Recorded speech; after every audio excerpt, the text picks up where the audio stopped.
आप अगर voice speech communication के प्रॉब्लम से उलझ रहे हो तो ये वीडियो आपके लिए है। जैसे थंबनेल पे लिखा है how to speak better than 99% people. इस वीडियो में मैंने एक कंप्लीट फ्रेमवर्क किया है जिससे आपको बहुत सारा हेल्प मिलने वाला है। और अगर वीडियो के एंड में जाके आपको लगता है कि कुछ भी वैल्यू इस वीडियो से आपकी जिंदगी में प्रोवाइड हुआ तो जरूर सब्सक्राइब तो कर ही लेना, किसी दोस्त के साथ भी शेयर करना, और कमेंट में जो भी आपका लर्निंग हो वो आप मेरे साथ शेयर कर सकते हो। वो मेरे लिए, इस चैनल के लिए बहुत ज़्यादा हेल्पफुल होगा, ताकि मैं भी आपकी सोच को समझ सकूं और सही तरीके से बहुत सारे detailed knowledge voice speech communication या स्टोरी टेलिंग के ऊपर आपको प्रोवाइड कर सकूं। तो चलिए शुरू करते हैं आज का एपिसोड। सबसे पहले कोर प्रॉब्लम जानना जरूरी है कि लोग क्यों कम्युनिकेशन में फेल हो जाते हैं। Why mostly people fail in communication. इसका सबसे बड़ा एक रीजन होता है आपका दिमाग। और दिमाग में सबसे बड़ा प्रॉब्लम ये होता है लोग क्या सोचेंगे। स्पीकिंग प्रॉब्लम नहीं होती है। मोस्टली लोगों के लिए प्रॉब्लम होती है थॉट प्रोसेस। सामने वाला क्या सोचेगा भाई, जज कर लेगा, मैं बोलूंगा। सोशल एंजाइटी डिसऑर्डर है। बहुत सारे अलग अलग रिपोर्ट्स भी हैं, मैं डिस्क्रिप्शन में दे रहा हूँ, वो रिपोर्ट्स के बारे में आप पढ़ सकते हो। क्या होता है बचपन से जब हम बड़े होते जाते हैं तो बड़े होते होते अपब्रिंगिंग के साथ साथ सोसाइटी की कुछ बातें आ जाती हैं, हमारे फैमिली की बहुत सारी बातें आ जाती हैं, ये मत करो वो मत करो, ये सही नहीं है वो सही नहीं है। अब जब बच्चे हम होते हैं तो बहुत ही इनोसेंट होते हैं, किसी चीज़ पे जो भी बुरा लगे बुरा रिएक्ट करते हैं, अच्छा लगे अच्छा रिएक्ट करते हैं।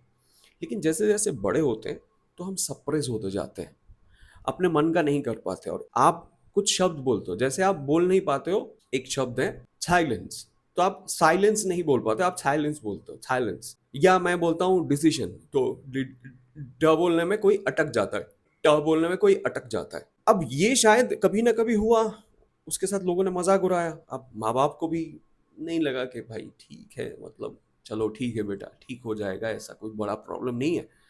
लेकिन लोग जो ये मजाक उड़ाते हैं उसकी वजह से हम डर जाते हैं, और उसकी वजह से एंग्जाइटी आ जाती है, एक डिसऑर्डर है कि अभी हम बात करना ही बंद कर देते हैं। डर होता है भाई, मैं बोलूं तो मजाक उड़ा दे लोग, मैं बोलूं तो मजाक उड़ा दे। इस डर से निकलना जरूरी है। तो जो फ्रेमवर्क मैंने यहाँ पे बिल्ड किया है उसमें सबसे इंपॉर्टेंट पार्ट यही है कि speaking is not a problem, the problem is your thinking, आपकी सोच। इस सोच को हमें बदलना है अगर सही तरीके से बात करनी है। तो जो बहुत अच्छे प्रोफेशनल्स हैं वो बॉडी के थ्रू कम्युनिकेट करते हैं, अच्छी आवाज़ के थ्रू कम्युनिकेट करते हैं, अपने सेल्फ एक्सप्रेशन, जो मैं आपके साथ कुछ एक्सप्रेस कर रहा हूँ, बात कर रहा हूँ, उसके थ्रू कम्युनिकेट करते हैं। तो हमारे लिए इस फ्रेमवर्क का बेसिक पॉइंट रहेगा mind, thoughts, words, voice, body, impact. इन 6 चीजों पे आज हम बातचीत करेंगे और थोड़ा थोड़ा एक्सरसाइज की भी बातें करेंगे या एक्सरसाइज करेंगे। पहला, रिमूव द मेंटल ब्लॉक। जो भी दिमाग में ब्लॉकेजेस है, फियर है, एंग्जाइटी है, उसको रिमूव करना है। हमें ऐसा कुछ एक्शन लेना है जिसके वजह से हम कॉन्फिडेंस गेन करें। Public speaking fear, fear of judgement, over thinking, ये सारी चीजें कम होने लगे। क्योंकि अगर ये सारी चीजें आपके साथ है तो आप कभी भी किसी के सामने बात ही नहीं कर पाओगे। आप क्या ग्रामर ठीक करोगे, क्या वोकैबुलरी बेटर बनाओगे। इसके लिए कुछ एक्सरसाइजेज होती हैं जिसमें mirror talk, record yourself and listen to it, and third one is speaking to a stranger. ये मिरर टॉक जो होती है उसमें आपको खुद के तरफ देख के बात करनी होती है, कम से कम 1 मिनट से शुरू करके 5 मिनट तक, खुद के आंखों में आंखें डाल के। क्योंकि इतने ज़्यादा हम कहीं ना कहीं सप्रेस्ड हैं, बहुत बार खुद के आंखों में भी आंख डाल नहीं पाते। तो बहुत ज़रूरी है मैं खुद के तरफ देखूं, खुद के आंखों में देखूं, और देख के, चुपचाप देख के, मन में जो आ रहा है वो मैं कॉन्स्टेंटली बोलता जाऊं। मिरर टॉक ये हो जाता है। उसके साथ रिकॉर्ड योर सेल्फ, मोबाइल में रिकॉर्ड करो, सुनो, देखो, किसी मेंटर से बात करो। बहुत लोगों को आवाज़ लेके प्रॉब्लम है, उनको शर्म आती है, किसी के स्पीच में प्रॉब्लम है, किसी के एक्सप्रेशन में प्रॉब्लम है, कोई बहुत जल्दी जल्दी बोलता है। तो ऐसे बहुत सारी चीज़ें हैं, वो कोर्स से रेक्टिफाई करना बहुत ज़्यादा ज़रूरी है। अब जो तीसरा पॉइंट आ जाता है, टॉक टू अ स्ट्रेंजर। ऐसे किसी स्ट्रेंजर से नहीं कि जाके यार किसी से भी ऐसे बात कर ले, नो। आपको समझदार होने की ज़रूरत है कि आप किससे क्या बात कर सकते हो। मान लो आप हफ्ते में 2 दिन किसी जगह पे खाने जाते हो, तो एक नई नई जगह पे खाने के लिए जाते हो, और वहां पे जाके शायद उसी बंदे से पूछते हो, उसके काम के बारे में आप पूछ सकते हो, या ये पूछ सकते हो, जैसे मैं एग्जांपल दे रहा हूँ, मैं अभी एक जगह पे सेवन बंगलोज मुंबई में एक जगह है, वहाँ रास्ते के बाजू में सैंडविच बेचते हैं। तो मैंने उनको पूछा कि अचानक से पूछा, मैं चुपचाप खड़ा था तो मुझे लगा भाई मैं चुपचाप खड़े हो गए क्या ही करूँ, पूछा तो मैंने दिल मन में आया क्या पूछूं। मैंने कहा कि बारिश में आपको दिक्कत नहीं होती है, तो मैंने उनको पूछा कि बारिश में दिक्कत नहीं होती। उसके बाद उन्होंने कितनी बातें करी, तो बातों बातों में बात निकलती गई। अब ऐसे ही आप रैंडम बात कर सकते हो किसी के साथ, क्या बात करोगे वो आपके मन में आ जाएगा। And you have to be very precise and smart. वहां पे आप क्या बात कर रहे हो सुनो, जिनसे आप बात कर रहे हो उनको सुनो। Listening is very important. तो जैसे ही हम किसी नए लोगों से बात करना शुरू करते हैं, तो क्या बात करूंगा, क्या बोलूंगा इनको, मेरे साथ भी मैंने बहुत बार फेस किया, क्या बात करूंगा इनके साथ या क्या बोलूंगा। तो इसके लिए रैंडम लोगों से बात करो, कोई ऑटो वाले भैया हो सकते हैं या कोई पनवारी हो सकते हैं, कोई मिठाई वाला हो सकता है या चाय वाले हो सकते हैं। और इन्हीं सारी चीज़ों से हम ये जो अंदर की ब्लॉकेज है, यहाँ पे जो ब्लॉकेज है, उस ब्लॉकेज को कहीं ना कहीं स्लोली स्लोली फेड आउट कर सकते हैं, कि वो जो डर अंदर बैठा हुआ है उस डर को धीरे धीरे हम हटा सकते हैं। Next step 2 is build your thought clarity. Thought यानी आपका सोच, जो आप सोचते हो वही आप बोलते हो। बहुत ज्यादा हम सोचते हैं लेकिन बोलते नहीं है। पर्सनल, प्रोफेशनल, हर जगह ये चीजें होती हैं। मैं क्या बोलूं वही जज कर लेगा सामने वाला, पहला point. So build your thought clarity. Thought clarity build करने से जो आप बोलना चाहते हो आप भटक नहीं जाओगे। आपको जो बोलना है एक टॉपिक पे आप बहुत देर तक बोल सकते हो। क्या आपको मैं बोलूं कि आपको इस माइक को लेके 5 मिनट कुछ भी बोलना है, तो आप कुछ भी बोलना शुरू करो। लोगों के सामने मत बोलो, मिरर के सामने खड़े हो जाओ और बोलो। थॉट की क्लैरिटी बहुत जरूरी है। यहाँ पे vocabulary, grammar later on advance stage पे आती है। थॉट क्लैरिटी के लिए आपको रोज पढ़ना है, कम से कम 20-25 मिनट पढ़ाई करो, पढ़ो और सुनो। थॉट क्लैरिटी होती है तो आपकी जो इंडिपेंडेंट सोच आती है, इंडिपेंडेंट सोच आना बहुत जरूरी है। इंडिपेंडेंट थॉट ये रीडिंग से ही आती है, इंफॉर्मेशन से नहीं आती है। जो आज हम बहुत ज़्यादा सोशल मीडिया पे इंफॉर्मेशन गेन करते हैं, बट हमारे पास नॉलेज चाहिए, तो नॉलेज के लिए बुक पढ़ना पड़ेगा, क्योंकि उसमें एक्सप्लेनेशन होती है। आप अपने तरीके से समझ सकते हो, फिर अपने तरीके से उसको एग्जीक्यूट कर सकते हो। तो इंडिपेंडेंट थॉट बिल्ड करना बहुत ज़रूरी है। फिर आप इन चीज़ों को ऑब्जर्व करो, अपनी सोच को लिखो। जर्नल जो हम लिखते हैं, क्योंकि उसमें दिमाग में क्लैरिटी आती है। बहुत बार हम डिसीजंस नहीं ले पाते हैं किसी चीज़ में, या क्या बोलूँ ना बोलूँ, तो लिखोगे वो क्लैरिटी आती जाएगी धीरे धीरे। इसके लिए मैं बोलूँगा रोज़ 10-15 मिनट आप टाइम निकाल सकते हो। किसी एक रैंडम टॉपिक पे आप बोलना शुरू करो।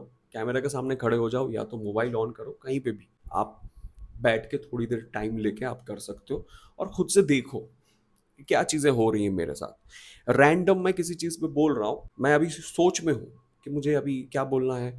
हाँ, अभी तो कैमरा में लोग देख रहे हैं, तो इस सोच को हटाएंगे, रैंडमली मैं बोलना शुरू करूंगा, किसी टॉपिक को लेके मैं बोलूंगा और जो मन में आए। अगर मैं बोल रहा हूँ कि ये माइक लेके मुझे क्या बोलना है मुझे समझ नहीं आ रहा है, लेकिन मैं फिर इस माइक के बारे में अगर बोलना चाहूँ, मैं बोल सकता हूँ कि इसमें मुझे दो छोटी छोटी ब्लू कलर की लाइट्स दिख रही है, जो एक रिसीवर के साथ कनेक्टेड है, जो कि मेरे फोन में लगा हुआ है।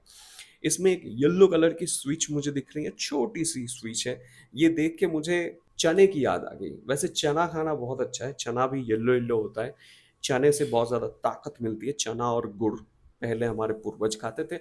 वापस इस माइक पे आते हैं। इस माइक को मैंने हाथ में ऐसे पकड़ के रखा है, क्योंकि ये माइक काफ़ी पुराना हो चुका है। और यहाँ पे अभी जो माइक है वो माइक मेरे मुंह के सामने है, मैं इसे देख सकता हूँ। इसलिए जब मैं बोलूँगा तो आवाज़ बहुत ज़्यादा कम डिस्टेंस में है, तो क्लैरिटी के साथ आपके पास आवाज़ पहुँचेगी। अब जब मैं ये बोल रहा था, बोलते वक्त मैं एक्सप्लेन कर रहा हूँ, लेकिन मैं ऑब्जर्व भी कर रहा हूँ। तो किसी भी चीज़ को अगर अच्छे से ऑब्जर्व किया जाए तो भी आपके थॉट में क्लैरिटी आ सकती है। हम सोचेंगे कि बोलना क्या है, इसको देखो और बोलो। जहां से जो याद आ रहा है, जो थॉट आया मेरे पास, मैंने वही आपके साथ बोला।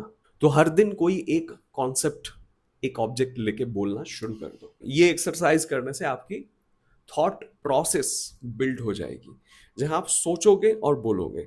अब थर्ड पॉइंट पे हम चलते हैं, स्टेप 3, स्ट्रक्चर योर थॉट्स। अब ये जो सोच आप बोलने लगे, इसको स्ट्रक्चर करना है। आप कुछ भी नहीं बोल सकते। जैसे मैं बोल रहा हूँ कि ये माइक मुझे दिख रहा है, इसमें एक येलो बटन है, माइक मेरे मुंह के सामने है, माइक बहुत अच्छा है, पुराना है, लाइट है, दो नील नील,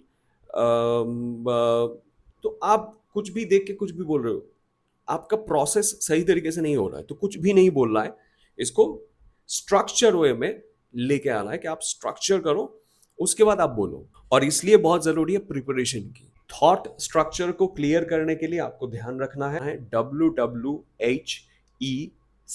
W why, W who, H how, E example, C conclusion. ये 5 चीजों का ध्यान रख के हम अपने थॉट को स्ट्रक्चर कर सकते हैं। ये सब आपने कर लिया तो नाउ स्टेप 4, एक्सप्रेस इमोशन। ये कोई ट्रेन जैसा एक्सप्रेस नहीं है, ये इमोशन को कैसे हम एक्सप्रेस कर सकते हैं, कैसे हम सामने वाले तक पहुंचा सकते हैं। जो मैं सोच रहा हूं वो मैं बहुत अच्छे से प्रोजेक्ट करूं कि सामने वाले को कम्युनिकेट हो जाए। कम्युनिकेशन एक इमोशन है, हम इमोशन के थ्रू कनेक्ट करते हैं। आपके शब्दों में, आपके चेहरे में, आपके बॉडी में वो इमोशंस होती हैं जो उस वक्त आप ऑथेंटिकली ट्रूथफुली फील कर रहे हैं। इसके लिए हमें अपने फीलिंग्स के ऊपर काम करना है, कैसे मैं अपने आप को एक्सप्रेस करूं, कैसे मैं अपने इमेजिनेशन को बिल्ड करूं बेटर क्रिएटिव थिंकिंग के लिए। Most important part, your intention and your authenticity. Intention को मैं सही कैसे रखूं कि मैं कहाँ पहुंचाऊं, किससे बात करूं, स्पेशली इन प्रोफेशनल वर्ल्ड मेरी इंटेंशन क्या है। हर जगह पहुंचने की एक इंटेंशन होती है, वही आपकी ऑथेंटिसिटी क्रिएट करती है। हम इसके लिए स्टोरी टेलिंग की प्रैक्टिस कर सकते हैं, या बहुत सारे, जैसे मैं एक्टिंग क्लास करता हूँ तो थिएटर्स में जा सकते हैं जहाँ पे सही तरीके से कुछ एक्सरसाइजेस करके आप अपने इमोशंस को एक्सप्लोर कर सकते हो। जो सप्रेस्ड इमोशन है उसको आप एक्सप्लोर कर सकते हो। तो ये एक प्रैक्टिकल वर्क है, इसमें थोड़ा आपको घर से बाहर निकलने की ज़रूरत है इसको एक्सप्लोर करने के लिए, क्योंकि किसी मेंटर की ज़रूरत पड़ेगी जिनको इन चीज़ों की समझ है। और हाँ, इमोशनल इंटेलिजेंस को भी बढ़ाना पड़ेगा।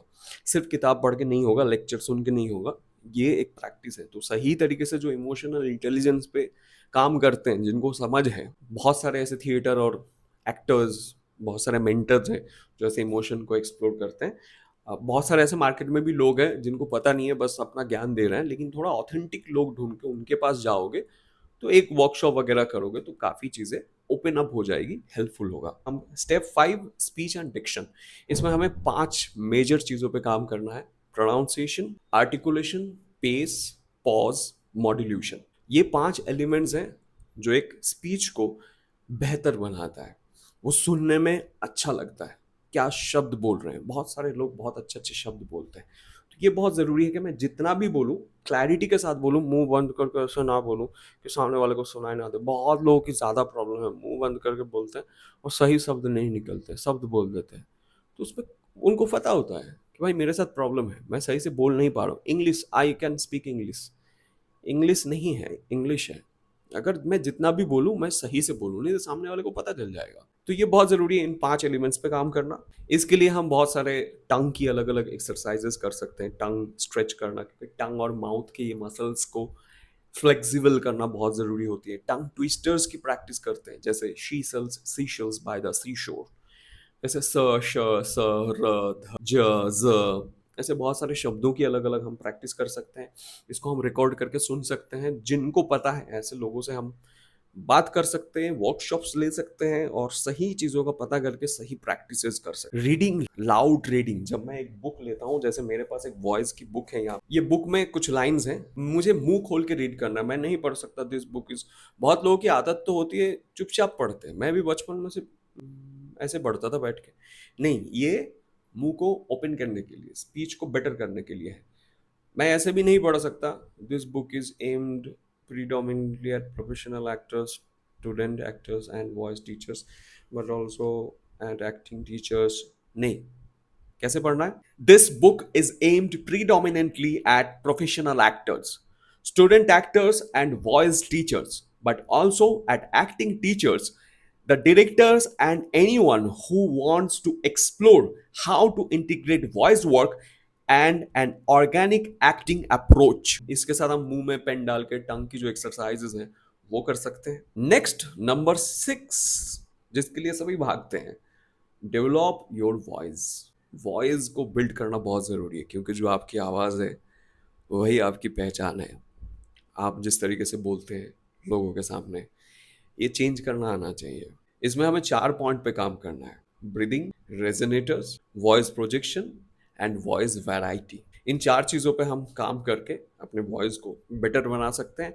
वॉइस के लिए थोड़ा सा टाइम लगता है क्योंकि बहुत ज़्यादा इंटरनल प्रोसेस है। अब ये वॉइस और स्पीच था आपके वर्बल कम्युनिकेशन का पार्ट। कम्युनिकेशन 2 तरीके से होती है, एक वर्बल, एक नॉन वर्बल। अब नॉन वर्बल कम्युनिकेशन बहुत ज़्यादा इंपॉर्टेंट होती है क्योंकि आपका जो ऑडियंस है, जो आपको देख रहा है, चाहे आपका पर्सनली कोई आपके सामने बैठा हो या प्रोफेशनली बैठे हो, वो आपको देख भी रहे हैं, आपको सुन भी रहे हैं। तो वोकल से वो आपको सुन रहे हैं, और जब देख रहे हैं तो वो नॉन वर्बल कम्युनिकेशन है। नॉन वर्बल एक्सप्रेशन को डेवलप करने के लिए 5 चीज़ों के ऊपर हमें काम करना है: eye contact, facial expression, posture, gesture and presence. इसके लिए भी एक ट्रेनिंग की तो ज़रूरत होती है, लेकिन फिर भी आई कांटेक्ट को बेटर करने के लिए हम आईज़ के बहुत सारी एक्सरसाइजेस कर सकते हैं, त्राटक कर सकते हैं, या मोमबत्ती जला के बहुत देर तक हम देख सकते हैं मोमबत्ती को, और रैंडमली कोई एक टॉपिक पे बोल सकते हैं। आई को रोटेशन कर सकते हैं, राइट लेफ्ट अप डाउन। लेकिन मेरा ये कहना है कि सही मेंटर के साथ ये सीखिए, फिर इसको आप प्रैक्टिस कीजिए, ये धीरे धीरे बिल्ड होगा। इसके साथ मिरर प्रैक्टिस बहुत हेल्प करती है। अलग अलग साउंड्स को बिल्ड करना, जैसे 2 इमोशन में मैं करता हूँ वाओ, और मैं दुखी हो जाता हूँ जैसे बचपन में करते थे। फेस के बहुत सारे मसल्स में मैं काम कर सकता हूँ, इसको स्क्वीज करना है और स्ट्रेच करना है ताकि ये फ्लेक्सिबल ज्यादा हो जाए। जो आप सोचो वो यहाँ रिफ्लेक्ट करे। आप अगर कहीं पे खड़े होकर बात कर रहे हो और आप कंफ्यूज्ड हो, तो आप कंफ्यूज्ड हो, वो कंफ्यूज्ड जो आप है वो चेहरे पे दिखता है, तो वो चेहरे पे दिख जाना ही प्रॉब्लमेटिक है। तो इसके लिए हमें इन सारी चीजों पे काम करना है। अब आती है step 8, daily practice. Daily practice के लिए हमें क्या करना है: 10 मिनट माइंडसेट की प्रैक्टिस, 20 मिनट रीडिंग की प्रैक्टिस, 15 मिनट स्पीकिंग की प्रैक्टिस, 10 मिनट का स्पीच ड्रिल्स, 15 मिनट का वॉइस एक्सरसाइज, और साथ में 10 मिनट का बॉडी लैंग्वेज डेवलपमेंट एक्सरसाइज। फिर उसके बाद रेगुलर एक वीडियो रिकॉर्ड करना है। लेकिन अब कितना टाइम हो गया? 10, 20, 30, 15, 45 और 10, 55, 55 और 15, 65, 70 प्लस 10, यानी 80 मिनट्स। तो 80 मिनट्स सबके पास होता नहीं है। सबको मिला के मैं हाफ एन आवर भी अगर रोज अपने लिए दे दूं सही तरीके से, तो कुछ महीनों में इम्प्रूवमेंट तो पक्की है। और बहुत सारे लोगों की डिफरेंट डिफरेंट प्रॉब्लम्स हैं, तो डिफरेंट प्रॉब्लम्स में भी, जैसे मैं अपने क्लास में काम करता हूँ, तो सब लोगों की अलग अलग प्रॉब्लम्स होती है। कुछ जनरल प्रॉब्लम है, कुछ मेजर इंडिविजुअल प्रॉब्लम है। How to speak better than 99% people. Final framework याद रखना: mindset, thought clarity, structured thinking, emotional expression, speech and diction, voice development, and body language and expression with daily practice.